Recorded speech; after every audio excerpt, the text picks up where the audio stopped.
Oke, assalamualaikum warahmatullahi wabarakatuh. Ya, halo teman-teman semuanya. Pada pertemuan kali ini saya akan menjelaskan tentang memahami yang namanya kreativitas.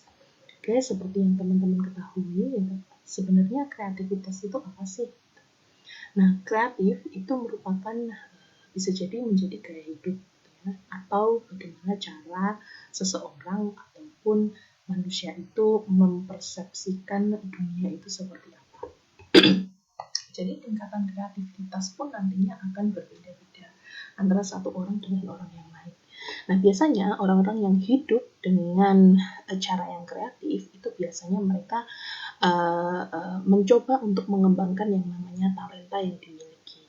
Kemudian mereka berusaha untuk belajar menggunakan kemampuan yang dimiliki secara optimal, kemudian mencoba ide maupun gagasan baru, mengeksplor tempat baru, kemudian melakukan aktivitas-aktivitas baru, kemudian mengembangkan kepekaan dirinya sendiri terhadap apa yang ada di lingkungan sekitarnya, kemudian bagaimana menanggapi masalah orang lain dan juga masalah-masalah kemanusiaan yang terjadi di sekitarnya. Itu biasanya orang yang menerapkan hidup kreatif itu seperti itu.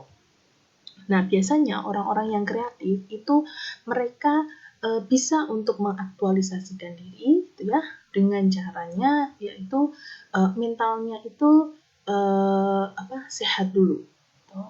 Nah, kemudian hidupnya akan sepenuhnya produktif, ya, dan cenderung menghadapi aspek kehidupannya secara fleksibel dan juga kreatif. Gitu. Itu ciri-ciri orang kreatif.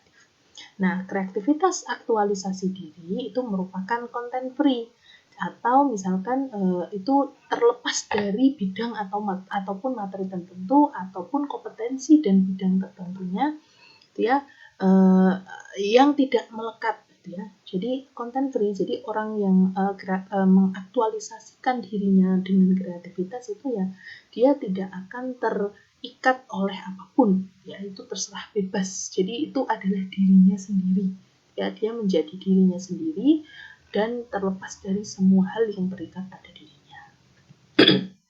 Nah, biasanya bentuk-bentuk sikap kreatif itu seperti contohnya yaitu mereka mampu menghargai, ya, ide maupun gagasan baru, kemudian bisa mengajarkan teknik untuk menemukan gagasan dan problem solving secara kreatif dan juga melatih kemampuan kreatif secara umum itu seperti apa. Nah, unsur-unsur kreativitas yang perlu teman-teman ketahui itu memang ada dua cara, ya, unsurnya ada dua unsur, yaitu dia adalah orang-orang yang percaya diri dan memiliki intuisi. Jadi percaya diri itu yang bagaimana? Jadi percaya diri itu berkaitan dengan bagaimana perilakunya dia, atau bahkan dia percaya bahwa seorang itu atau dia yang percaya diri ini bisa untuk menyelesaikan seluruh pekerjaannya. Itu dia orang yang kreatif biasanya. Kemudian yang berkaitan dengan emosi, jadi dia juga akan percaya kalau misalkan dirinya itu bisa mengendalikan emosi dalam hubungannya dengan orang lain. Dan nanti rasa percaya diri ini akan muncul, ya, ketika orang yang bersangkutan itu mengenal dirinya dan bertekad mengubah diri, ya, dalam menghadapi berbagai tantangan hidupnya. Nah, kalau yang intuisi, ya, jadi unsur kreativitas kan dia harus percaya diri dan punya intuisi. Nah, yang intuisi ini berkaitan dengan pengetahuan batin, ya, yang misalkan dia memiliki daya visual kreatif yang tinggi, ya. Visual kreatif itu yang bagaimana, ya? Itu terkait dengan daya cipta yang tidak terbatas, atau dia punya ya tadi terkait dengan ide dan lain sebagainya. Itu yang dia itu selalu mempunyai ide yang macam-macam lah. Jadi dia tidak membatasi diri untuk melakukan sesuatu atau menciptakan menciptakan ide baru, itu dia tidak membatasi. Kemudian intuisi pun dia juga merupakan seorang yang mampu mengenal dan mengendalikan intuisi, gitu ya. Itu biasanya mereka akan bisa bekerja secara kreatif dan efektif di segala bidang. Itu terkait dengan unsur kreativitas. Nah, adapun atribut kreativitas, ya, apa saja sih yang bisa dikatakan kreatif? ya. Biasanya memang orang kreatif itu tujuannya akan menumbuhkan rasa ingin tahu, gitu ya, keberanian, gitu ya, waktu, gitu ya, waktu yang cukup banyak ya. Yang pasti orang-orang kreatif itu nggak mungkin waktunya itu singkat. Karena untuk mencurahkan kreativitasnya itu pasti effort waktunya itu banyak. Kemudian juga kreativitas itu bisa meningkatkan keinginan yang tinggi. Nah, adapun atribut kreativitas, ya, caranya adalah yang namanya kreatif itu pasti membentuk sesuatu yang originalitasnya tinggi, atau membentuk sesuatu yang baru. Karena ide ya, kaitannya dengan ide. Kemudian dari originalitas tersebut ya, dia harus yang layak bisa dilakukan atau visible. Selain itu, yang jelas ya, atribut kreativitas itu harus bermanfaat sesuai dengan kebutuhan. Jadi karena layak ya, berarti layaknya itu harus sesuai dengan apa yang dibutuhkan. Dibutuhkan nanti untuk siapa ya? Tidak untuk dirinya sendiri, tapi nantinya untuk orang lain juga. Ya, saya contohkan misalkan produk Gojek aja deh. Gojek itu dulu waktu awal berdiri itu atribut ini sangat berperan, itu atribut kreativitasnya. Jadi dia memunculkan ide baru, ya. Mereka meskipun di awal peluncurannya itu sangat pro dan kontra ya, dengan beberapa moda transportasi yang tradisional. Tuh. Jadi dia itu sesuatu yang baru. Jadi dia menawarkan jasa angkutan yang bisa bisa digunakan oleh semua orang. Digunakan oleh semua orang itu kaitannya dengan karena dia menyesuaikan adanya perkembangan teknologi, gitu ya. Teknologi semakin canggih, orang-orang semuanya sudah menggunakan smartphone dan lain sebagainya. Gojek ini menjadi suatu yang baru, gitu ya. Jasa angkut yang bisa menjemput langsung di depan rumah, mengantarkan ke tujuan juga di tempat yang dituju, ya langsung, gitu ya. Itu suatu yang baru kan. Biasanya kalau teman-teman dulu mungkin masih zamani angkot gitu ya, kita kan hanya kita kan nggak bisa sampai depan rumah, hanya bisa sampai depan jalan, depan gang, ataupun yang lain sebagainya gitu ya. Kalau ini enggak, kalau Gojek yang pasti dia layak itu. Ketika Gojek muncul ya dia layak gitu ya. Apa yang membuat dia tidak layak gitu ya, kecuali memang pro kontra di awalnya ya. Jadi memang dia visible, layak untuk memang itu munculnya Gojek itu memang sebuah solusi yang solutif kalau kata Bu Tejo itu. Jadi yang solutif. Jadi dia memunculkan ide solusi atas kebutuhan masyarakat yang memang benar-benar dibutuhkan. Jadi dia layak memang untuk ada. Gitu. Nah, kemudian bermanfaat sesuai dengan kebutuhannya. Ya, jadi orang-orang memang butuh Gojek untuk apa? Hanya untuk sebagai moda transportasi aja, gitu ya. Mengantarkan saya ke tempat tujuan, mengantarkan barang saya sampai ke orangnya. Tuh, jadi itu adalah satu bentuk atribut kreativitas yang mungkin bisa dicontohkan. Nah, adapun beberapa karakteristik individu yang kreatif itu memang cukup banyak, gitu ya. Nanti mungkin ada beberapa yang bisa saya sampaikan saja ya. Jadi ada karakteristik individu yang kreatif. Dia salah satunya adalah mereka adalah orang-orang yang sadar dan sensitif terhadap problem. Jadi ketika orang-orang yang kreatif itu mereka ketika dihadapkan pada masalah, mereka itu sudah sadar bahwa keadaan ini merupakan sebuah problem yang harus diselesaikan. Ya. Jadi orang itu sadar bahwa ini kondisi ini masalah ini problem, ini harus selesai. Ya. Nggak bisa kemudian didiamkan seperti itu aja. Jadi orang-orang yang sensitif terhadap masalah, ya sadar akan adanya masalah itu akan memunculkan yang namanya ide kreatif. Ya.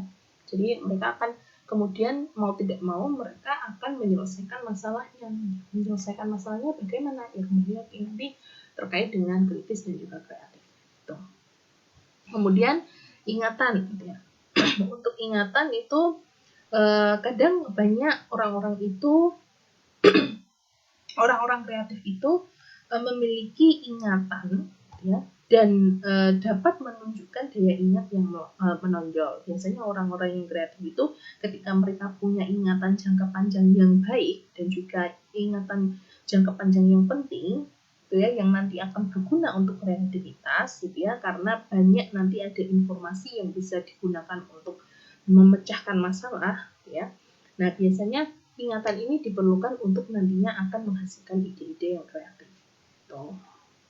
Kemudian untuk kelancaran, ya untuk kelancaran itu berkaitan dengan kemampuan untuk membangkitkan sejumlah ide-ide dengan mudah. Ya, jadi sebenarnya kalau terkait dengan kelancaran ini banyak latihan yang bisa digunakan. Ya, apakah kita itu termasuk pribadi yang lancar dalam membuat ide-ide kreatif atau tidak gitu. Jadi